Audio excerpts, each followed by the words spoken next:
저는 동영화 작업을 하고 있는 손동현입니다. 이번에 아트스페이스 광교에서 레벨라인이랑 전시를 같이 하게 됐습니다.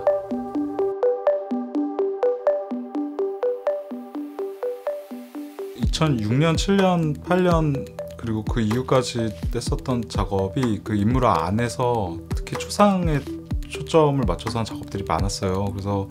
그 경우에는 이제 초상이 원래 추구했었던 가치나 뭐 방법론 같은 것들에 대해서 제가 좀 작업을 해본 거였다면, 인물을 선정하거나 그런 면에서도 그런 거였다면, 2010년 이후의 작업들 같은 경우에는 그냥 정말 인물이라는 틀을 가지고 여러 가지 뭐 동영화를 구성하는 여러 요소들을 인물화라는 틀 안에서 좀 다르게 작업을 해본 결과들이 많고요. 그리고 제일 큰 차이는 아마 초상에 초점을 맞췄던 시절에는 그 사용하지 않았었던 다양한 표구 형식이나 아니면 그 표구 형식들을 인물화랑 결합해서 뭐 좀 다른 뭐를 만든다든지 그런 게 되게 많았습니다. 그러니까 이번 전시에 있는 것들이 부채에다가 그린 하이퍼스페이스 연작 같은 경우에는 부채라는 형식 자체가 작업의 시작점이 된 거여서,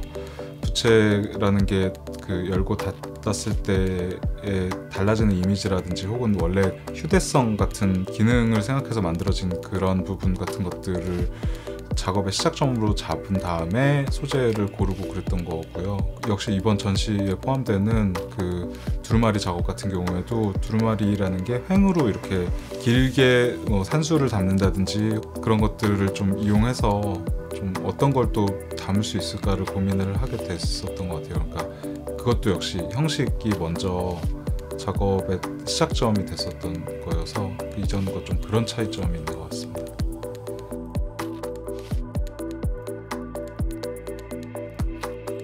작업을 어떻게 이제 계속 발전을 시켜 나갈까 고민을 하다가 들여다본 게 제 작업의 작업 정보였는데요. 캡션이었는데, 그 캡션을 영어로 쓸 때 항상 잉크 온 페이퍼라고 쓰는 거가 되게 여러 가지 생각을 하게 만들어서 세 개로 나눠서 설명을 한다면, 첫 번째에서는 정말 수묵으로만 인물화를 한번 그려보자. 그러면 수묵화의 어떤 특정한 요소나 뭐 제가 좋아했던 소재나 뭐 이런 것들을 인물의 틀 안에서 역시 뭔가 작업을 해볼 수 있지 않을까 생각을 했었던 거고, 두 번째는 잉크라는 게 좀 여러 가지 생각을 하게 만들었습니다. 그러니까 결국에 영역할 때 잉크라고 쓰게 되면 잉크라고 나와 있는 다른 재료들을 함께 써봐도 좋지 않을까? 뭐 이런 생각을 하게 된 거고, 그래서 첫 번째 그 수묵 작업에 했었던 것처럼 이번에는 좀 더 확장된 재료를 가지고 그 재료로 할 수 있는 뭐 재밌는 작업들이 있지 않을까 생각해서 여러 가지 작업을, 역시 어떤 거는 인물화의 틀을 가지고 하고 또 전에 문자도를 한 적이 있었기 때문에 그거랑 연결해서 작업을 해보기도 하고 그랬고요. 세 번째까지 어떻게 할 것인가 생각을 하다가 잉크 온 페이퍼인데, 내가 그동안 되게 잉크에 초점을 맞췄었구나 생각이 들어서, 그러면은 종이가 가지고 있는, 종이라는 지지체의 그 굉장히 유연한데 또 질기고 또 어떤 면에서는 여러 장 겹쳐져서 단단한 그런 특성을 이용해서 뭔가 작업을 해볼 수 있지 않을까 싶어서 그렇게까지 한 게 제가 잉크 온 페이퍼라고 이름을 붙였었던 작업들이 이렇게 변화한 과정입니다. 제가 초상을 했었을 때는 초상이 추구했었던 가치나 방향 같은 것들이 우리 시대에 어떻게 의미가 있을 수 있을까, 혹은 그 대상 인물을 바라보는 어떤 시각이나 방법 같은 것들을 내가 좀 다르게 이렇게 새롭게 만들어 볼 수 있을까 같은 생각을 했었다면, 이후에 점점 강해진 거는 그렇게 형식 하나를 제가 어떻게 다룰 것인가의 문제보다는 우리가 보통 그 전통이라고 생각해서 굉장히 불변의 가치를 지닌 어떤 대상이라고 생각하는 전통이라는 거에 대해서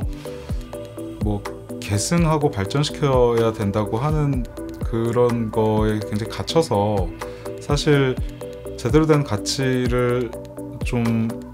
있게 되고 뭔가를 되게 우상화하고 있는 거 아닌가라는 생각을 계속 가지고 있었고, 그래서 저는 사실 창조적으로 계승하는 방법 같은 거를 여전히 찾고 있는 셈이고, 극복하고 싶은 생각이 큽니다. 그러니까 창조적 계승 혹은 극복 이런 거에 대해서 여전히 생각을 가지고 있고요. 근데 또 그 개별 작업을 하면서는 사실은 그렇게 거창한 문제에 대해서 생각을 하고 있진 않아요. 개별 작업을 할 때는 바로 직전 작업, 제가 했었던 직전 작업에 대한 뭐 풀리지 않았던 어떤 약간 문제라든지, 혹은 그때 생각했었던 되게 이 다음에 했을 때 내가 진짜 재밌고 뭔가 하면서 설렐 것 같은 어떤 방향 같은 거를 더 생각을 하는 편이라, 그렇게 두 개가 계속 같이 가는 것 같습니다. 그러니까 개별 작업을 할 때 찾는 즐거움, 뭐 유희의 측면 같은 게 있을 테고, 그리고 계속해서 그 제가 기반하고 있는, 아니면 뭐 공부해온, 그래서 여전히 좀 복합적인 감정을 가지고 있는 전통 회화라는 거에 대한 복합적인 감정 같은 것들이 계속 두 개가 이어져서 작업이 계속 굴러가는 것 같습니다.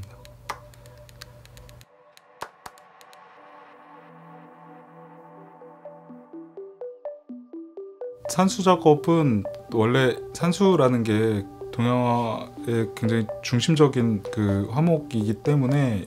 전에도 잠깐 관련된 작업을 한 적이 있기도 했고, 조금 더 이렇게 준비가 됐을 때 본격적으로 다루고 싶은 어떤 방향이었는데요.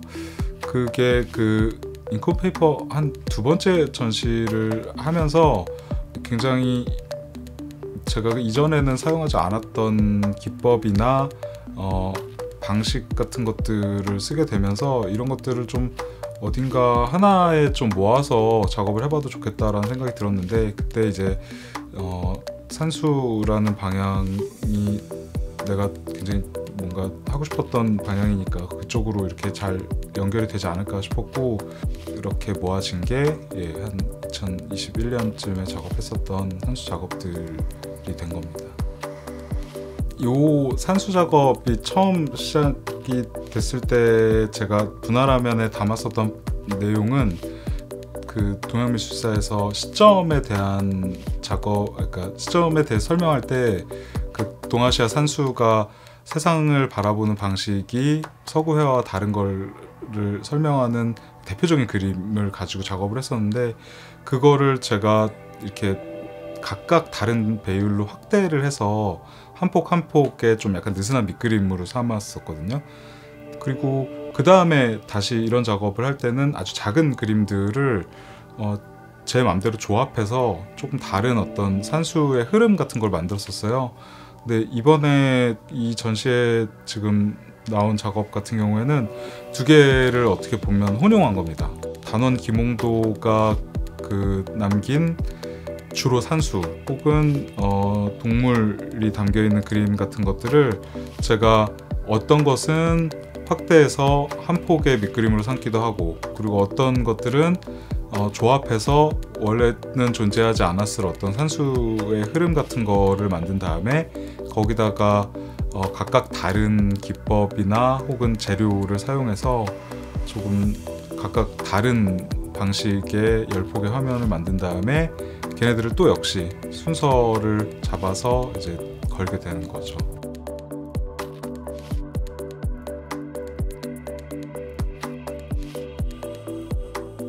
굉장히 재밌고 되게 신기한 경험을 하고 있습니다. 뉴미디어 작업을 하는 분들이랑 작업에 대해서 대화를 하고, 그리고 제 작업을 어떻게 바라보는지 같은 거를 들었을 때 어떤 기대했던 바에 대해서 역시 그렇구나 라는 어떤 느낌을 받을 때도 있고, 혹은 제 입장에서 정말 이렇게 첨단 기술을 사용하는 어떤 작업을 하시는 분들이 생각하는 바는 이렇게 다르구나 같은 거를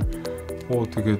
신기하게 경험하고 있고요. 그리고 저도 사실 이제 이게 어떻게 작업이나 전시가 나올지를 아직은 그러니까 100% 알지 못하기 때문에 되게 기대하고 있습니다.